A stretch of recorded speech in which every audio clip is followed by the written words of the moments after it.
आज मैं दुबई जा रहा था। यह फैसला मैंने किसी शौक में नहीं लिया था, बल्कि मजबूरी में ने मुझे यहाँ तक ला खड़ा किया था। घर की हालत, रोज बढ़ती जिम्मेदारियां और लगातार टूटती उम्मीद, इन सब ने मुझे भीतर से थका दिया था। सुबह जब मैं घर से निकलने लगा तो मेरी नज़र माँ पर पड़ी। सफ़ेद बाल, थका हुआ चेहरा और आंखों में छिपा डर। पास ही मेरी सातों बहनें खड़ी थी, कोई चुप थी, कोई आंखें झुकाई खड़ी थी, कोई जबरदस्ती मुस्कुराने की कोशिश कर रही थी। उस पल मेरा दिल जोर से धड़कने लगा। मन में सवाल उठा, क्या मैं सही कर रहा हूँ? क्या अपनी बूढ़ी माँ और जवान बहनों को छोड़कर जाना ठीक है? मेरे बिना इनका सहारा कौन बनेगा? इनके कौन ख्याल रखेगा? कुछ पल के लिए मेरे पैर आगे बढ़ने से रुक गए, लेकिन फिर मैंने खुद को समझाया कि अगर आज नहीं गया तो शायद जिंदगी भर इसी गरीबी और बेबसी में घुटता रहूंगा। भारी कदमों से मैं दरवाजे से बाहर निकल आया। थोड़ी देर बाद गली के मोड़ पर एक गाड़ी आकर रुकी। मेरा दोस्त जुनैद गाड़ी से उतरा। उसने मुझे देखा और बिना कुछ कहे गले लगा लिया।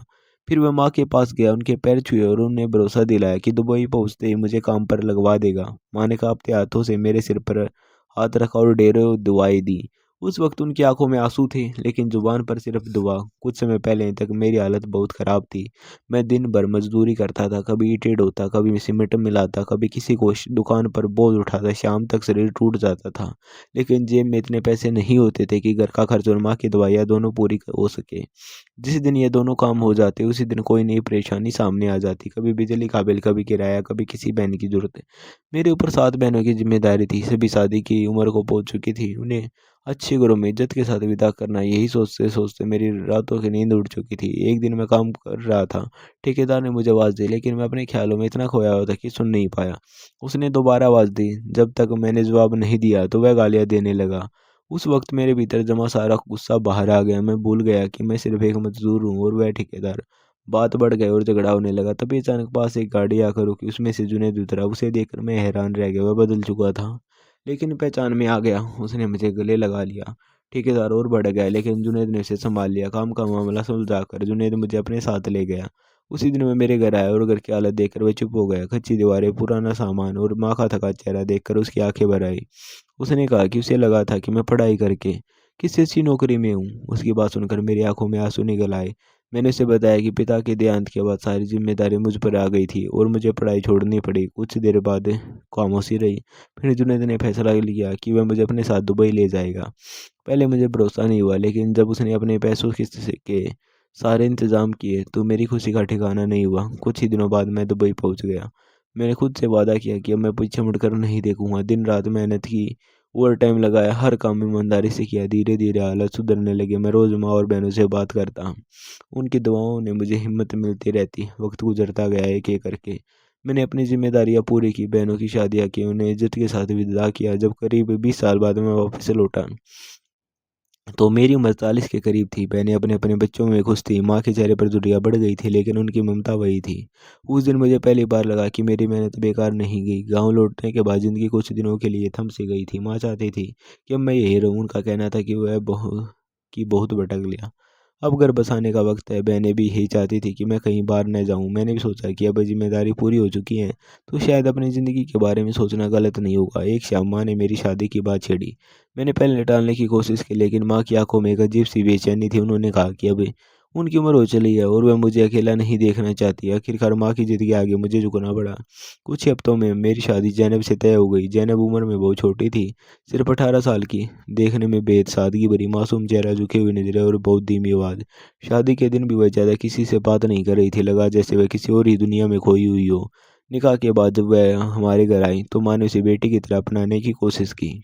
माँ उसे रसोई में काम सिखाती, उसके पसंद नापसंद पूछती, कभी उसके बालों में हाथ फेरती। लेकिन जैनब के चेहरे पर मुस्कान बहुत कम दिखाई देती थी। वह ज्यादातर चुप रहती, नजरें झुकाए रहती और किसी भी बात पर ज्यादा प्रतिक्रिया नहीं देती। शुरू में मैंने सोचा कि नया घर, नई जिम्मेदारियां और अनजान लोग हैं, इसलिए उसे वक्त चाहिए।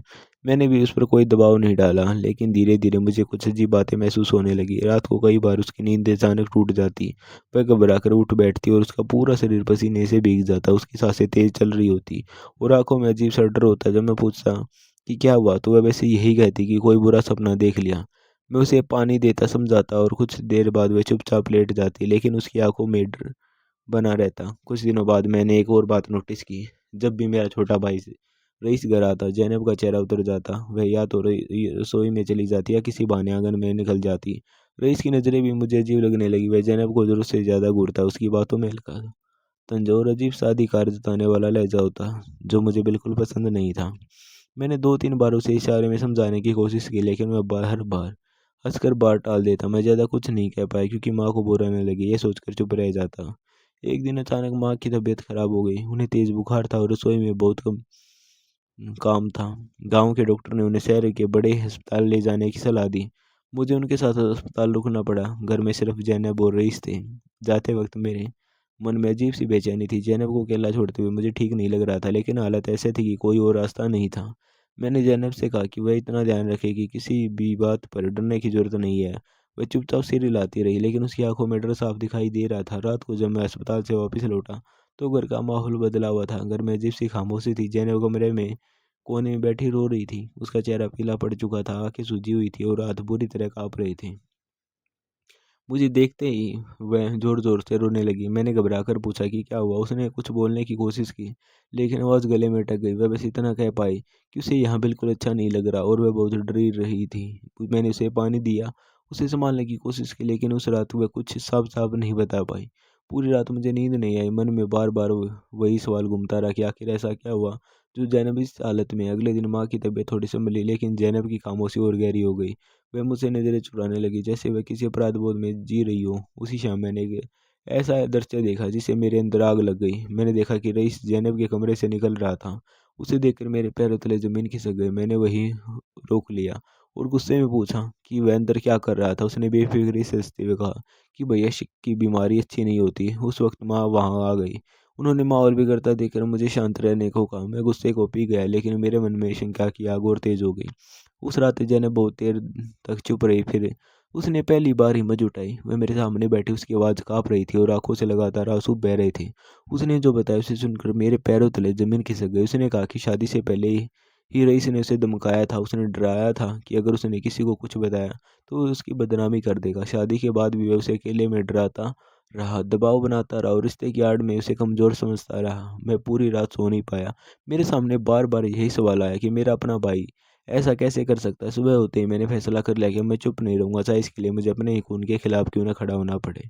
सुबह होते ही मेरे भीतर अजीब सा बोझ था। रात भर आंखों में नींद नहीं आई थी। जैनब की कांपती आवाज़, उसका डर और उसकी बेबसी बार बार मेरे सामने आ रही थी। मैं खुद को कोस रहा था कि इतने दिनों तक मैं सब समझ नहीं पाया। माँ जब उठी तो मैंने सामान्य दिखने की कोशिश की। उन्हें चाय दी, नाश्ता बनाया और जैनब से कहा कि वह अपने कमरे में ही रहे। मैं जानता था कि इस वक्त उसे सबसे ज़्यादा सुरक्षा और भरोसे की ज़रूरत है। रईस घर में ऐसे घूम रहा था जैसे कुछ हुआ ही न हो। उसकी यही बेफिक्री मेरे गुस्से को और बढ़ा रही थी। मैं पूरे दिन खुद को संभालता रहा। शाम होते मैंने तय कर लिया कि अब सच को दबाया नहीं जाएगा, चाहे जो हो जाए। अब पीछे हटने का कोई सवाल नहीं था। मैंने माँ को आंगन में अलग बैठाया। शुरुआत में मेरी आवाज़ लड़खड़ा रही थी, लेकिन उस जब मैंने जैनब की हालत और उसका डर बताया तो माँ का चेहरा बदल गया। पहले उन्हें यकीन नहीं हुआ। उनका कहना था कि रईस बचपन से ऐसा नहीं था, लेकिन जब मैंने सारी बातें एक एक करके में रखी तो माँ की आंखों में आंसू आ गए। उन्होंने तुरंत जैनब को अपने पास बुलाया। जैनब पहले तो डर गई। उसके हाथ काँप रहे थे, लेकिन जब माँ ने उसके सिर पर हाथ रखा तो वह फूट फूट कर रो पड़ी। उसने वही सब दोहराया जो मुझे बताया था। माँ की आंखों में आंसू बह रहे थे, लेकिन इस बार उन आंसुओं में कमजोरी नहीं बल्कि गुस्सा था। उस रात माँ ने रईस को बुलाया। उन्होंने उसे सख्ती से सवाल किया। रईस पहले बात घुमाने लगा, फिर झूठ पर झूठ बोलता रहा। जब माँ ने कहा कि अगर उसने सच नहीं बताया तो वह उसे घर से निकाल देगी, तो वह चुप हो गया। उसने कुछ कबूल नहीं किया, लेकिन उसकी खामोशी ही सब कुछ कह रही थी। माँ ने उसी वक्त फैसला कर लिया कि रईस अब इस घर में नहीं रहेगा। अगले ही दिन उसे गांव से बाहर रिश्तेदारों के यहाँ भेज दिया गया। जैनब की जान में जान आ गई, लेकिन उसके चेहरे से डर पूरी तरह नहीं गया था। वह हर वक्त सहमी रहती। मैं उसके पास बैठता, उससे बातें करता और उसे यकीन दिलाता कि अब कोई उसे नुकसान नहीं पहुंचा सकता। माँ भी हर वक्त उसके साथ रहती। धीरे धीरे जैनब के चेहरे पर हल्की सी मुस्कान लौटने लगी, लेकिन मेरी ज़िंदगी में कुछ ज़्यादा चैन नहीं टिकता। कुछ महीनों बाद माँ की तबीयत अचानक बिगड़ गई। उम्र और बीमारियों ने उन्हें कमज़ोर कर दिया। डॉक्टरों ने बहुत कोशिश की, लेकिन एक रात वह हमें छोड़कर चली गई। माँ के जाने के बाद से घर सूना हो गया। वही माँ जो इस घर की ढाल थी, वही सब कुछ छोड़कर रखने वाली थी। जैनब पूरी तरह टूट गई थी। वह माँ से बहुत जुड़ी हुई थी। रिश्तेदारों का आना जाना शुरू हुआ, लेकिन उसके साथ ही तरह तरह की बातें भी आने लगी। कुछ लोग जैनब पर यूं उंगलियां उठाने लगे। मुझे यह बिल्कुल बर्दाश्त नहीं हुआ। मैंने साफ कह दिया, जो इस घर में इज्जत से रहेगा वही रहेगा, बाकी लोगों के लिए दरवाजे बंद है। माँ के जाने के बाद रईस फिर से वापस लौट आया। उसके तेवर बदले हुए थे, लेकिन आंखों में वही पुरानी चालाकी थी। उसने माफ़ी माँगने का नाटक किया और कहा कि वह बदल चुका है, लेकिन मैं उसे पहचान चुका था। मैंने उससे साफ कह दिया कि वह अब इस घर का हिस्सा नहीं है। जाते-जाते उसने धमकी दी कि मैं पछताऊँगा। वक़्त गुज़र गया, मैं और ज़ैनब नई ज़िंदगी शुरू करने की कोशिश कर रहे थे, लेकिन किस्मत ने एक और इम्तिहान लिया। एक दिन अचानक मुझे पुलिस ने से नोटिस मिला। मुझ पर घरेलू हिंसा जैसे झूठे आरोप लगाए गए। मैं समझ गया कि अरे इसकी साजिश है। ज़ैनब ये सुनकर काँप गई, लेकिन इस बार वह कमज़ोर नहीं पड़ी। उसने मेरा हाथ थाम लिया और कहा कि वह सच के साथ खड़ी रहेगी। मामला अदालत तक पहुंचा। दिन पर दिन सुनवाई चलती रही। मैंने सच बताया। जैनब ने भी पूरी हिम्मत के साथ सच्चाई रखी। सबूत सामने आए। धीरे धीरे सच उजागर होने लगा। राजेश की रईस की साजिश सबके सामने आ गई। अदालत ने उसे दोषी माना और उसे सजा मिली। उस दिन मुझे एहसास हुआ कि रिश्ते खून से नहीं बल्कि भरोसे और सच्चाई से बनते हैं। इंसाफ मिल चुका था, लेकिन मेरे भीतर जो घुटन थी वह पूरी तरह नहीं भर पाई थी। अदालत से बाहर निकलते समय जैनब ने मेरा हाथ मजबूती से पकड़ा। उस पकड़ में डर नहीं था बल्कि भरोसा था। हमने फैसला किया कि अब इस घर को और इस गांव को छोड़कर कहीं नहीं शुरुआत करेंगे। अदालत से बाहर निकलते समय मेरे कदम भारी थे। इंसाफ मिल चुका था, लेकिन दिल के अंदर जो घुटन थी वह किसी फैसले से पूरी नहीं होने वाली थी। ज़ैनब मेरे साथ चल रही थी। इस बार उसके हाथ में मेरा हाथ था और उसकी पकड़ पहले से ज़्यादा मजबूत थी, जैसे वह सिर्फ खुद को नहीं बल्कि मुझे भी संभाल रही हो। हमने गाँव उस घर को हमेशा के लिए छोड़ने का फैसला कर लिया। उस घर में अब सिर्फ यादें थी, कुछ कड़वी और कुछ अधूरी। हम शहर आ गए और एक छोटा सा किराए का घर लिया। वह घर छोटा था, लेकिन वहाँ कोई डर नहीं था, कोई परछाई नहीं थी, कोई फुसफुसाहट नहीं थी। वहाँ सिर्फ हम थे और हमारी नई शुरुआत। शुरू के दिन आसान नहीं थे। माँ के जाने का दुख हर दिन दिल में चुभता था। जैनब कई बार रात को चुपचाप रो लेती थी। मैं भी कई बार अकेले बैठकर माँ की तस्वीर को देखता रहता था, लेकिन हम दोनों ने एक दूसरे के सामने खुद को कमज़ोर नहीं दिखाया। जैनब ने दोबारा पढ़ाई शुरू करने का फैसला किया। शुरुआत में उसे डर लगता था, लेकिन हर दिन वह थोड़ा और मजबूत होती गई। मैं उसके साथ कॉलेज तक जाता, उसे हौसला देता और जब वह थक जाती तो उसे याद दिलाता कि वह कितनी दूर तक आ चुकी है। धीरे धीरे उसके चेहरे से वह डर गायब होने लगा जो कभी उसकी पहचान बन गया था। उसकी आंखों में वो आत्मविश्वास दिखाई देने लगा। कुछ समय बाद हमारे घर में एक नई खुशी आई। जैनब माँ बनने वाली थी। यह खबर सुनकर मेरी आंखें भर आई। लगा जैसे जिंदगी ने हमें इतने इम्तिहानों के बाद हमें थोड़ा सुकून देने का फैसला किया था। जब हमारा बच्चा पैदा हुआ तो मैंने उसे अपनी गोद में लिया तो पहली बार मुझे लगा कि मैं सच में जीत गया हूँ। उस छोटे से हाथ ने मेरी उंगली पकड़ ली और उसी पल मैंने खुद से वादा किया कि मैं इस बच्चे को कभी डर से नहीं जीने दूंगा। वक्त के साथ जैनब ने अपनी पढ़ाई पूरी की और एक आत्मनिर्भर महिला बनी। घर में उसकी हंसी गूंजने लगी। वह लड़की जो कभी दीवार से सटकर चलती थी अब खुलकर सांस लेती थी। मैं भी दुबई दोबारा जाने के ख्याल को हमेशा के लिए छोड़ चुका था। जो पैसा वहां से कमाया था उससे मैंने छोटा सा कारोबार शुरू किया। मेहनत फिर से शुरू की, लेकिन इस बार वजह सिर्फ जिम्मेदारी नहीं बल्कि सुकून था। मैं हर दिन अपने बच्चे को अपनी आंखों के सामने बढ़ते देखता और जैनब को आत्मविश्वास से भरा हुआ देखता। एक दिन गांव से खबर आई कि माँ की यादों में बहनों घर पर इकट्ठा हुई है। मैंने उन्हें उनसे फ़ोन पर बात की। उनके शब्दों में पछतावा भी था और अपनापन भी। मैंने उन्हें माफ़ कर दिया क्योंकि मैंने सीख लिया था कि नफरत से घर नहीं बसते। मैंने अपनी माँ को भी माफ़ कर दिया। वह भी इंसान थी, डर से भरी हुई। उन्होंने अंत में सच का साथ दिया और वही मेरे लिए काफ़ी था। और सबसे ज़रूरी मैंने खुद को भी माफ़ कर दिया क्योंकि बिना खुद को माफ़ किए आगे बढ़ना मुमकिन नहीं होता। आज मेरी ज़िंदगी सादगी से भरी है लेकिन सच्ची है। मैंने सीखा कि ये रिश्ते सिर्फ कुर्बानी से नहीं से बल्कि समझ से चलते हैं। अगर वक्त रहते सच का साथ दिया जाए तो बहुत सी जिंदगी बर्बाद होने से बच सकती है। जैनब ने मुझे सिखाया कि माफ़ी कमजोरी नहीं बल्कि सबसे बड़ी ताकत होती है। ज़िंदगी ने मुझसे बहुत कुछ छीना, लेकिन बदले में इंसान बनने का मौका दिया और यही मेरी सबसे बड़ी जीत है। धन्यवाद।